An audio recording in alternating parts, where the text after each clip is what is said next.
There was a time in my life that, just because of a number of difficult things that happened to be going on, I felt like I needed to defend myself.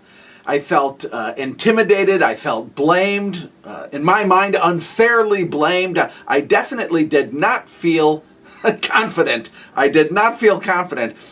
Around that era of my life, around that time, I read a book by a Christian theologian and pastor. His name is A.W. Tozer. Some of you maybe have heard of him before. Title of the book is The Pursuit of God. Great book. If you're a reader, I recommend it to you. There was a line in that book that was incredibly interesting and really compelling and helpful for me. It was a very powerful thought. It's very simple, but a very powerful thought that I really believe I believe God brought that to me exactly at a time that I needed to confront that and wrestle with it and understand it.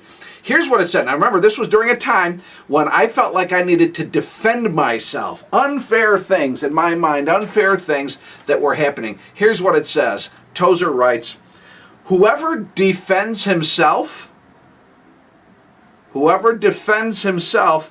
have himself for his defense, and he will have no other. But let him come defenseless. Let him come defenseless before the Lord, and he will have for his defender no less than God himself. Again, at the time that I first read this, it was exactly what I needed to encounter. It was like a divine message to me. No kidding. It was exactly what I needed to understand. And I remember thinking back then, I remember this thought, right, sort of wrestling with this thought. All right. Do I want myself as my defender? Would I prefer that, or would I rather have God as my defender? Well, pretty easy answer. For me, at least at that time, it was pretty easy to answer that question. I want God. Yeah, I want God as my defender. How about you? Yeah.